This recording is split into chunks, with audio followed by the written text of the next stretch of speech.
I see major changes here, massive changes. This is too big for the old dated COMEX marketplace. All of us just want a fair, level playing field, please, where our clients and we all know where we are. It is simply supply demand. We don't mind if it's higher or lower. Just what is that real price? That's what we're going to discover.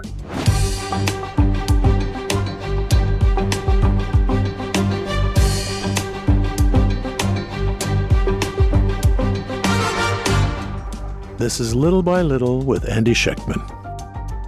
All right, everybody, welcome back after a little bit of an extended vacation on my behalf to another episode of Little by Little. I could not be more excited to have Andrew Maguire with me, a man I've been following for a very long time. One of the guys that I was introduced to through GATA, along with Bill Holter and Andy Hoffman and Bick Swear. These are guys that have been doing this for a very, very long time. And Andrew, I've been following you, as you know, going all the way back to the GATA Summit for many, many, many, many years. And I've been fortunate enough to be on your show, and it's just an honor to have you here on this side. So how you doing, brother? What's going on? Well, and really, I see this. You are a brother from another mother. It's unbelievable. I cannot believe that when we first met in, goodness me, that was 2011. You were in London. We met together. I mean, it's almost like I knew you already for a long time. And it was one of those conversations. And yeah, thank you for anytime I can join you on your platform, and thank you so much for joining us on ours. Sharing your knowledge is phenomenal. It's about education. And really, that's what these episodes are about. But I love the title of this episode, Little by Little. Yes, baby. Look at the charts. Yeah. Well, that speaks to and I've learned so much from you, Andrew, going all the way back to learning about Basel III, which really, to me, and the reclassification of gold and some of the most important stepping stones of my career, I've learned from you. So it goes both ways, and I'm just very excited to have you here. And you're right, little by little is something that means a lot to me, because it speaks to the term logarithmic decay, little by little, then all at once. And it seems that a lot of these things are following that pattern. And let's just jump right into it with that in mind. Andrew, you've long talked about gold manipulation. You've been talking about it longer than most of us have in both the gold and silver markets. Do you think we're at a breaking point right now, Andrew, where the paper market is losing control to physical demand? 100%. And I think it's not that. I mean, you mentioned Basel III. We're 2 years in now, Andy, as you know, 2 years in now. It's firm. Gold has been reclassified as a first-year asset class. Now, how is it possible? How would it be plausible for one exchange, one global exchange, which the COMEX, the CME COMEX exchange? How is it plausible that could be the only non-Basel III compliant physical exchange, gold silver exchange on this planet Earth? How could it not be drained? And I think that's the story we're really looking at here. I think to answer the question is, it's happening not because the U.S. markets wanted to comply. Why did they? They could have complied. They split, and as we know, and really it was pretty clear when the Bank of International Settlements squared all their last 500 tons on the 3rd of November 2011, just 2 months before they revalued gold as a first-year asset class. So they're now zero, and the only borrowers, the only people that continued to borrow physical gold from the Bank of International Settlements, the Bank of England, have been the Fed. Now, why would they do that? Why, when every single global facing exchange is compliant, why is it when every single bullion bank, and we connect with some of the best top first tier liquidity providers as you do, they're all long for their own book. So how would it be possible is the question in my mind, that for them to exist even this far in, where you see a price that's being generated by a very dilutive paper market where manipulation has been rife for 50 plus years, and simply because it was possible, because it was a paper settled market, cartels could operate, it would be settled amongst their books, and the resulting price ended up being the accepted global price. Well, of course, every other central bank is looking at that and preying on it. So, of course, so I think the reason that this manipulation that we have historically seen and given evidence for, as you know, we've provided a lot of evidence to the CFTC, the DOJ over years. In fact, I can send you the link for the Russian television interview we did, where Bart Shilton admitted that we had reopened the closed down silver investigation, leading to the actual imprisonment and fines, close to $1 billion fine for JP Morgan and some of these actors.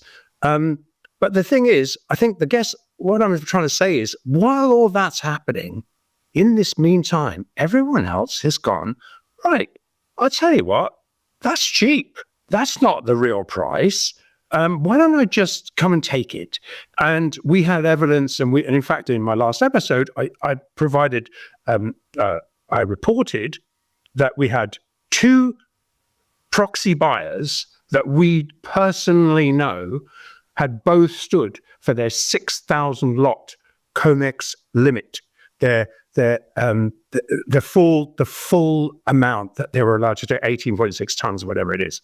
And they weren't the only ones. They cannot be the only ones. So I think, in a long story short, it's being sorted by this manipulation has to disappear, because the gold is flowing out on a one-way journey at a huge discount into all the other global exchanges, sovereign buyers, central bank buyers, institutional buyers. So, yeah, I mean, sorry if that's a long answer, but... No, it's beautiful. It's beautiful. And I couldn't agree with you more. And maybe it just seems like something's different this time, Andrew. And maybe they're waking up to the fact, they being Trump and the Trump administration, that by suppressing the price of gold, we're playing right into everyone else's hands instead of letting it rise. And with that being said, and I agree with you, I mean, and it's also very uncanny that JP Morgan took over custodianship of not only SLD, but GLD now too. There's a lot going on under the scenes.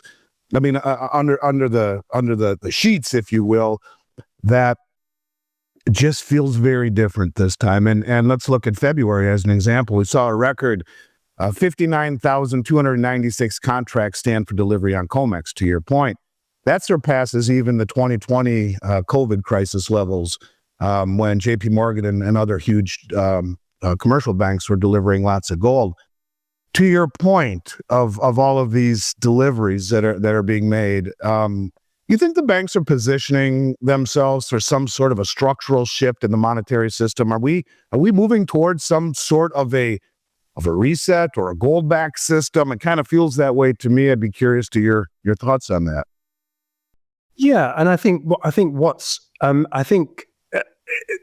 the agenda right now, I think Trump's talked about Bitcoin. He's talked about He's talked about the crypto world, but a lot of people don't understand how this could lead into, and what a stable coin. What is a stable coin? So really, if we are looking at the crypto market, and this is front and center right now, and also we've had certain sort of things said recently by the current Treasury Secretary, maybe we need to think about creating a sovereign wealth fund.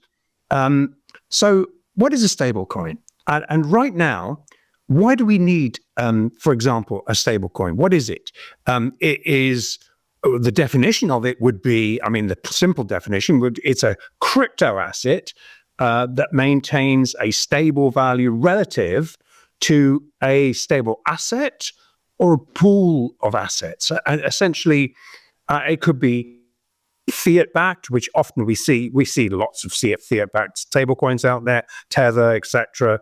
And even Kinesis is coming up with a stablecoin backed by I think 16 billion at this point at the opening of a USD a US dollar equivalent, USD1 is what we're calling. But essentially, these stablecoins are they're either a fiat currency or they're priced live globally, valued to a commodity or a pool of commodities, which of course can be gold or silver. And indeed, so you would have, or gold and silver could be a specific weighting in backing a commodity pool. So essentially, given that there's 1.4, according to the World Bank, it's probably bigger than this. The World Bank figures there's 1.4 billion people in the world unbanked, completely unbanked. And I would strongly suspect it's bigger than that. But so really, I can see something has to crack here, because now we're talking about the ability to, and it looks like legislation is coming through. I think the CFTC has called a meeting to say, well, maybe we need to regulate these things, which I would welcome enormously, because if you can regulate crypto assets, then you get rid of the bad guys. Essentially, what you need to know is that it's fully backed by whatever you're backing it with.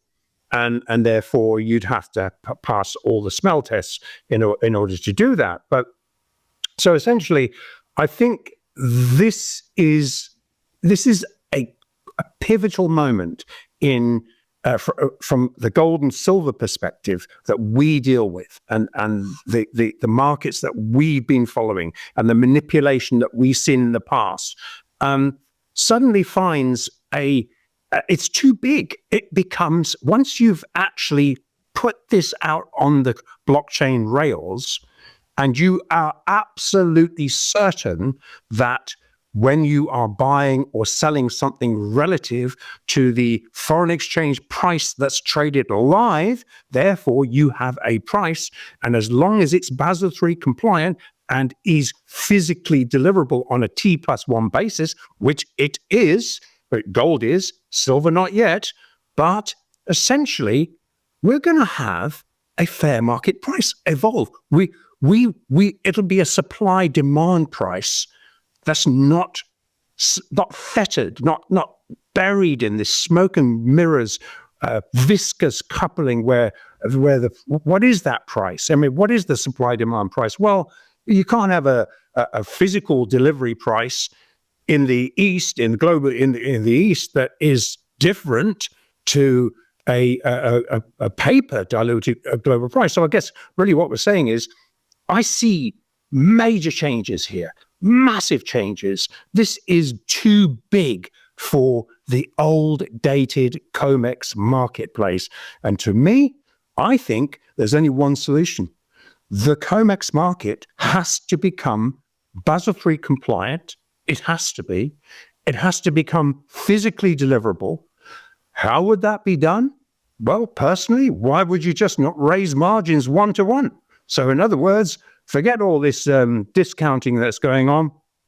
Why would you not actually have to, in order for it to qualify to become Basel III compliant, you'd have to have 100% margin. The traders would change, because physical demand is being driven, this price that we're looking at now is being driven by physical demand, not speculation. So it's history. And I see, Andy, I think that we're just privileged to see 50 years of absolute mayhem translate into something where you and I, all of us, just want a fair, level playing field, please, where our clients, and we all know where we are. It is simply supply demand. We don't mind if it's higher or lower. Just what is that real price? That's what we're going to discover. Yeah, it's kind of crazy too, Andrew, because as this is happening right now, as we're seeing massive delivery demand, massive movement of metal into the COMEX vault under the pretense, which I don't really believe, of tariffs. I think it's deeper than that. I think there's too many things happening that to me just seem deeper than this. The public is still largely asleep. You mentioned stablecoins. I did an interview with Judy Shelton, and Judy talked about a 50-year treasury pegged to gold. She thinks that Trump will issue it July 4th, 2026, the 250th anniversary of the country. She said they spoke of it during the first administration. My hope is she becomes on the board of governors for the Federal Reserve, maybe even takes over for Powell. She's a gold advocate, and her idea is to issue 50-year treasuries. We talked about auditing Fort Knox and the New York Fed in terms of the gold holdings. We even talked about gold revaluation. As gold is held in every central bank balance sheet, can't make it up in the gold revaluation account. A lot of things happening. You have, as you mentioned, Scott Bessent came out recently and said that he wants to monetize the asset side of the balance sheet. Could that mean he wants to monetize gold, to revalue it? Judy Shelton said, I would like to see stable coins issued, to your point, off of the 50-year treasury collared to gold. A lot is happening under the scenes. And I guess really my feeling, and maybe I don't know how you feel about this, I think I do, but with all of these things happening, all of the gold rushing here, the massive amount of sales we've seen out of GLD, you could argue that that's the public selling, or maybe it's actually the insiders that are preparing, to your point, for this rehypothecation, and they understand that they have to be Basel III compliant. They understand that this massive overhang is a very, very big potential problem for them. I guess really what I'm getting at is, I mean, do you think that we are at the cusp of gold playing a more formal role in the monetary system? And does the Fed at this point, because it's happening now, maybe the Trump administration is smart enough to see this happening where the previous wasn't, do they want gold prices to rise so that they can use gold as a tool to stabilize their balance sheet? That's kind of what Judy Shelton was saying. You think that's a possibility? I think it makes complete sense to me, because, I mean, again, well, I think what we're looking at from the bigger picture is we're now looking at the US becoming a part, from gold and silver is concerned, a part of the global reset that we're seeing now, and they've been like an anchor trying to fight this all the way. And I think we just reached the point where there's too much technology coming in now. There's the ability to value the gold price is being revalued globally, and that liquidity that you and I have tracked this for so long. That liquidity that was partially paper centric has been flowing ever so slowly, one day by day, month by month, year by year, to the point where the lines have crossed, and where the physical the price is being settled in the physical markets now. So it's impossible to not comply. And I think so. Yes, I think this is the next step. So I think, I mean, you've talked about ETF outflows, yeah, and that's concurrent with COMEX outflows, and people talk about, well, look, yes, it's all to do with tariffs, and we've seen these big EFP spreads, and no, the EFP spreads is simply because the paper markets are getting drained. Fantastic amount of, I make 5 o'clock in the morning phone calls to all my Asian desks, Chinese, contacts, Indian contacts, Saudi contacts, etc., etc. And these desks, just every morning they say, hey, we're buying. Hey, guess what? The West's going to sell later. I think we saw that again today. West's going to sell at the pit open. And guess what? We're just going to grab it. And so we've seen this ridiculousness, this absolute, I mean, to mind-boggling stupidness where Asia buys, the West sells. Well, trouble is, most of the open interest, the COMEX open interest, where you could fool enough people to buy into that, sell short with you, pull a few bids, get them to take some profits quickly. Oh goodness me, we're going into hell in a hell basket. So I mean, I think while that has been going on, then literally that open interest, the 75% of, I mean, we talked about it, I think Bloomberg talked about it in the past, where they've actually said 75% of all the oil traders really control that market. It's just pure speculation. It's why we got the volatility. Same guys that are running the gold and silver markets historically. It's just momentum traders, like 75, they don't care what the price is. It doesn't matter. They're not ever going to take delivery. It's nothing to do with them. This is just a paper trade. These guys have anchored their boat to Bitcoin now. To me, there's just not enough of these guys to take that bait anymore. And I think, so yeah, these guys are laughing their heads off and say to me in the 5 o'clock, hey, we'll keep buying, but we're going to save some dry powder for when the West opens. And you mentioned the Basel III compliance, a T+1 trade settlement, and in London, we're hearing about a 6 to 8 week delay for delivery. In London, it's estimated, to my knowledge, Andrew, that there's about 400 million ounces of gold and 5 billion with a B ounces of silver in cash spot contracts that are standing in the London market. Yet, when I look at the free float of metal available, it's just a fraction of that. They're trading in silver 3.5 times annual global mine supply per day, nearly 3 billion ounces of silver per day. They say 290 million, but those numbers are a fraction because they're only posting the final settlement numbers. They say it's up to 10 times that volume. So roughly 3 billion ounces a day, 3.5 times global annual mine supply with only about 300 million ounces of float. Same thing is true in gold to a lesser degree, about 2.5 times annual global mine supply per day. So following this same thread, because you are in London, if this rush for physical delivery continues, and whether it be flowing to the United States or flowing to Asia, both of which I believe are happening at this point, could this really break the decades-long price-setting mechanism that is controlled by the Bank of England in the City of London? I mean, are we that close? Because, in COMEX, it's an exchange. They can say force majeure, cash settle to protect the exchange. But London, that's not the case. It's over the counter. All of these contracts actually should be delivered if wanted. Are we that close to seeing this break in London as well? Yeah, and I think the connector, the key is you've got, as you say, London, NSFR compliant, T+1 deliverable.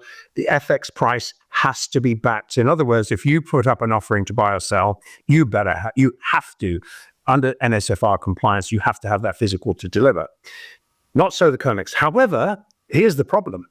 The exchange for physical mechanism connects the COMEX to the T+1 NSFR compliant marketplace. So, yes. So basically, that's why if you have the capacity to take 6,000, to buy your 6,000 lots, you're the limit they'll allow you to buy. And you're a sovereign wealth fund, you are a central bank, institutional trader, wanting to actually find bullion that can be delivered not 3 months from now. And Andy, I'm hearing this morning up to 12 weeks. So it depends. If you want big size, up to 3 months. 12 weeks is 3 months. This is craziness. So isn't that like a default though, Andrew? Well, in the sense it is, because what they're doing is they're settling, and they're saying, and this is the Bank of England and is saying, and the RBMA is saying, yeah, okay, but you can have it in 3 months. You can have it in 8, 10, 12 weeks. But what they're offering you is a paper forward. That's what they're offering you. It's a paper forward, which you hope you better get that. So the point is, a paper forward says, yeah, okay, so really I can now, because it's technically NSFR compliant, I can then marry that forward off into New York, because it's supposed to be a first year asset class, but it ain't. A forward is not. But this is the scam right now, is you've got the ability to actually say, yeah, well, here it is in 3 months. Here's the forward, and here we're backing it. The Bank of England is backing it. Here, we'll even give it to you at a discount. What kind of nonsense is this? And then on the other side of the fence, you've got an EFP where you've actually somehow squared the issue, because yes, it can be shipped out later because you're backed. I mean, on paper you're backed, but you're not backed physically.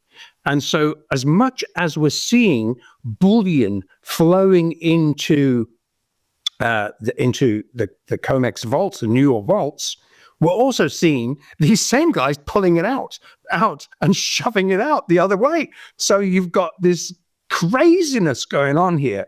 And so to me, this is, yes, the break point. It has to be the break point. It is technically a default, because really, if you say you can't deliver and it's T+1 compliant, the Bank of England, I mean, half of the vaults, the listed vaults, what's it in the vaults in the UK is supposed to be LBMA vaults, Bank of England vaults, is supposed to be half of it's only half of it's central bank owned. So why is it taking this long? I mean, I could go in there tomorrow and unload a trolley load for an immediate delivery. Why would I have to wait all this time for what's supposed to be there? It's actually supposed to be there because they don't want to give it up. They just know that this is why what tells me something is going on. They're going to have to revalue gold. They're going to have to revalue it. The COMEX has to become Basel III compliant. I think this all feeds into what you're talking about. The new Treasury Secretary coming in, looking at this situation. But Andy, we know, we have empirical evidence to say, if you are going to back US Treasury gold, if you are going to revalue, US Treasury gold, you need an audit. Well, hold on. We've got empirical evidence to suggest that there's a lot of double ownership. Whether the physical gold is there, I don't know. No one knows if it's physically there, but is it, how to what degree is it rehypothecated is again a question that could have been answered by congressmen that have asked this question of the Treasury, of the Fed, of the Treasury. Well, can we have an audit? No, you can't have an audit. Why? When was the last audit? Andy, when was the last audit? Was it the 50s? Yeah, I think 1953. And I talked with Judy Shelton about that. And she said the excuses were stupid, that they say it's too expensive and logistically challenged. She said, this is the United States, for God's sake, spend a few $1,000,000 and get it done. They will do it. I think they're going to audit the Fed, which holds the gold on behalf of the Treasury. I do believe that we are on the cusp of a revaluation in gold. I really do. And all of the things that are happening to me seems to point to that trend of revaluing the price of gold and tying it to a new system. I've been screaming for years, since 2020, when the COMEX published that third group of reportables called the Others. which are thought to be sovereign wealth funds, that they are exploiting the delivery mechanism. And shame on us for continuing to suppress the price of gold to support the illusion of Western dollar supremacy and bond market strength. And we're playing right into their hands. And it seems to me that this administration understands this, not only by massively bringing gold and silver home, taking over GLD from HSBC Bank, which is now controlled by JP Morgan and BlackRock, same with SLV, these massive stockpiles of gold and silver, bringing it all home, standing for delivery, doing all of these things. And I've been screaming forever, this is what they're doing. The Chinese and the Russians and the Saudis and the Indians, largely through sovereign wealth funds, understand the stupidity of suppression of metals and are taking that delivery option. And so we've seen the BRICS nations accumulating record amounts of gold while the U.S. has been recently now repatriating and hoarding metal. They never did that before under the previous administration, which, you know, it was an embarrassment to be an American under the previous administration. At least we are moving in the right direction here. Now you can see that, you can feel it. Something's different.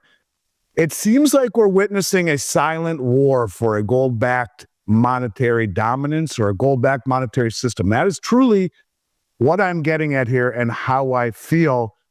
Do you think we could wake up one day, keeping in mind that gold is held in every central bank balance sheet in the gold revaluation account, and this drive to bring metal home, this experiment, this Keynesian experiment of fiscal irresponsibility that is coming to an end? Do you think we could wake up and see a repricing event where the governments and banks just reset the price overnight to a level sufficient enough to liquefy the balance sheet, to peg it to a new system? I think you see where I'm going with this. Do you think it can happen like that? Or do you see it the way it's going right now, up today or up $50 today here on Monday the 10th? But it's been going up and up and up and up and up. It's up a couple $100 in the last 30 days. It's up $800 in the last year. Are they going to let it rise slowly to a point where it becomes difficult for these countries to drain the exchanges? Or are they going to revalue it all at once? Well, I think you could have both scenarios. I think right now what you're describing is a gold revaluation by stealth. It is happening under our noses, and people are not catching it yet. They aren't catching it. They're asleep. Yeah. But I agree. There comes a point where right now there is such a shortage because, long story short, I still believe that the Fed is suppressing. It is the Fed, the Fed in conjunction with the Bank of England, who is the sole holders of the short positions in the COMEX, which is primarily the COMEX. And because every first-year bank that I know, every first-year bank and every liquidity provider said, no, everyone's long and strong. As soon as Basel III NSFR conditions came in 3 years ago on the 1st of January 2023, everyone went long. So there's only really one entity, or a cartel, a central bank cartel, who is still short. Now, there is such a shortage there's such a mismatch. So can we, just because every bank now that even the guys, even the 5 banks that are managing the Office of the Comptroller short positions, technically compliant FX positions in gold and silver, all long for their own books. So it really smells of it. It can only be these central banks. Now, there's such a shortage and there's such a massive derivative imbalance, because you take those OCC bets in the billions, they're not backed. So someone's on the hook here. So this is what I mean. So yes, by stealth, we are revaluing, but do we wake up on a Monday morning, because it would happen over the weekend, do we wake up on a Monday morning and say, tell you what, this is where your COMEX position was on Friday. this is where your paper position. This is why the people you are speaking to must always have physical. And I know this is your thing. Keep physical, only physical, because anyone who holding physical is a winner. But the only losers will be, well, I'll tell you what, we paper settled that at 3,000. We now think we're going to open up at 3,500. I'm talking about realistic numbers here. Then if you were short on the COMEX, I don't think you would be given the ability to cash settle. I think if you were short, then you would probably, unless you were part of the agent banks who acted as proxies for the Fed, you probably, as happened at the Browns bottom when gold was $250, that happened overnight. That happened and GATA exploded. You remember this? GATA exposed the fact that UBS had gone to their clients and said, short gold, sell gold, it's going down, one day before the Bank of England announced 400 odd tons of sales.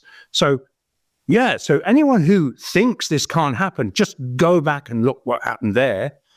And the insiders all got the information, were all positioned, and bearing in mind that every single bullion bank that is making a market in the COMEX is also got a footprint in the compliant foreign exchange markets. They will, and bearing in mind that should something happen where you are in the foreign exchange, while you've got a foot in the foreign exchange market and you're long, you're going to benefit from this revaluation because it's not being settled. You're not being squared up in the FX markets. You cannot possibly rig a foreign exchange market. It's a simple cross between the dollar and gold, a dollar and silver, the dollar and the yen, the dollar. You can't just rig it. It has to evolve. So, yeah, I think, Andy, I think this can happen. A hard resettlement could happen. I think in the meantime, what tells me that something's going on, that the new administration, and I'd really love to hear more about your Judy Shelton interview, because to me that is gold. But should they decide to do this revaluation, then so what tells me it's happening rather is that the CFTC, we've just had information, they haven't given us a date yet, but the CFTC is about to host a stablecoin.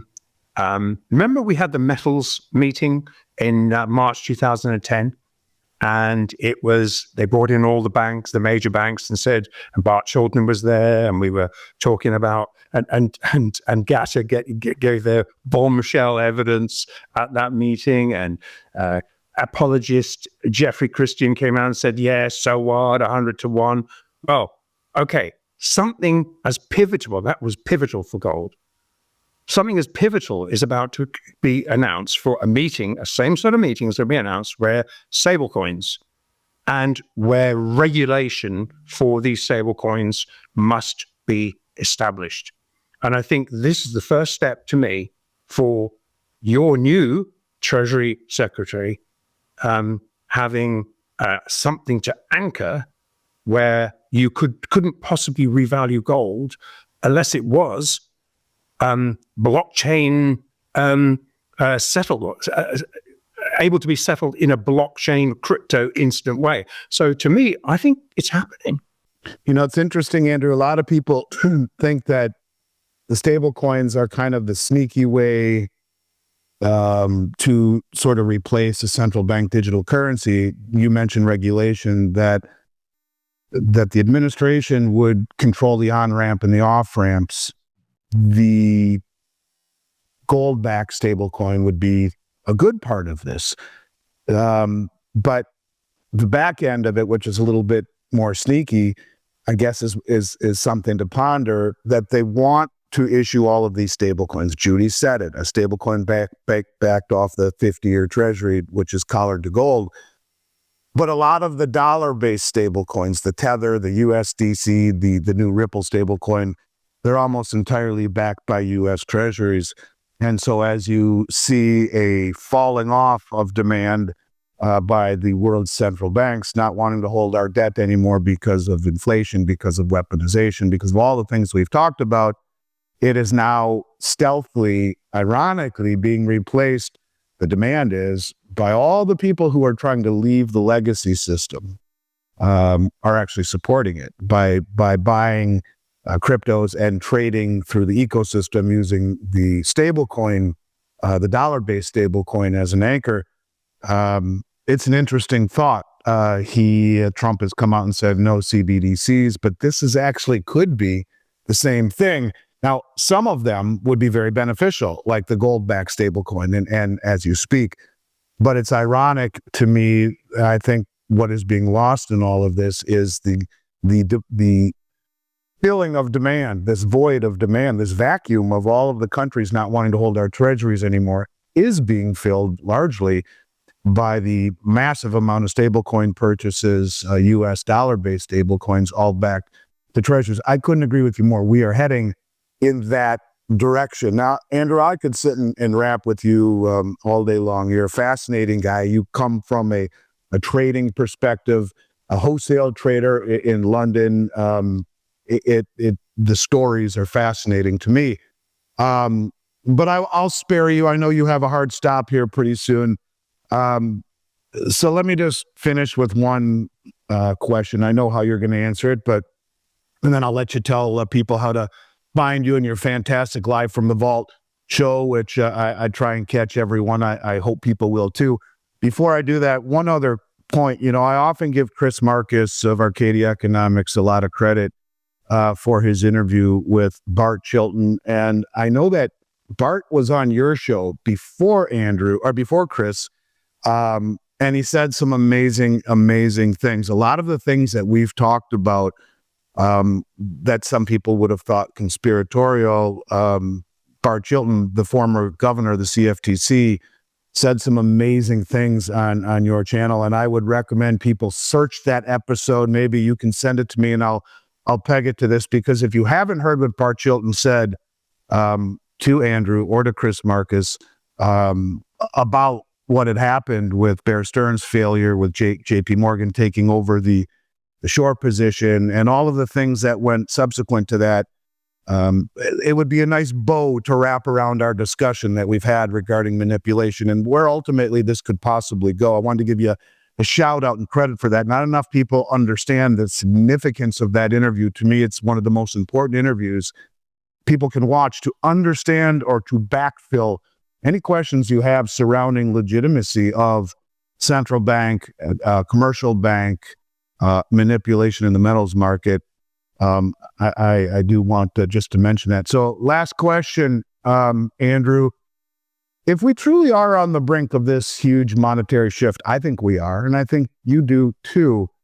I think I know how you're going to answer this, but what is the one thing that the average person should be doing right now to prepare before it is too late? Because things are accelerating at a degree I've never seen before in 35 years. I don't think we're too late yet, but as the title of this show says, little by little, then bang, all at once. We're not there. But what should people be doing right now to prepare before that all at once moment? Well, Andy, there is only one. It's so simple. It's so straightforward. And you face people every day who you are educating to do exactly that. One has to, first thing you want to do is protect your existing wealth, because otherwise, look how many dollars, euros, pounds. Gold has supposedly made highs. Well, of course, gold in fiat currencies, in every single fiat currency, whether it be the CNY, whether it is euro, whether it's the pound, whether it's even the dollar now catching up, has made fresh highs today. But it hasn't really. It's just cost more of these fiat currencies to buy that same piece of gold that's been sitting there since for 5,000 years or old, obviously that was given by the gods to this earth. So it has never gone up in price. It has never gone down in price. It is simply costing more. Freshly printed fiat dollars backed by nothing to buy the same piece. So I would simply ask you, go and see Andy. Go and make sure you buy your physical gold and silver. Now, exchange as many of those fiat dollars as you can before you need more of them to buy the same amount. First thing to do is protect your wealth. It's not about making money. It's not about anything else. It's about protecting your wealth. And so also, if you're interested in finding a way of using your gold as everyday money, as well as owning physical in your own bank, in your own house, in your own little vault, it doesn't matter. One way or the other, you can either use gold as money on an everyday basis, and Kinesis is a venue for you to come and explore. And obviously, you have to, wherever you go, make sure that if you're going to do something like that, make sure it is backed 100% backed by gold, physically backed by physical gold and silver. But to answer your question, Andy, go and see Andy. Go and see the closest Robert Keynes. Go and see your closest precious metals dealer that you trust. And the one thing I will say, you 100% can trust Andy Shepman and Mars Franklin and his operation to tell you exactly what's going on, to deliver what you're offered. He keeps his word. His word is his bond. Gone are the days when most people used to give their word and it was it. He's one of the old school, gives his word, it's done. So I would suggest that you just simply go and exchange as many of your fiat currencies, whatever they're denominated in, for physical gold and silver today. Andrew, you're a gentleman, and I appreciate the kind words very much and echo the sentiment.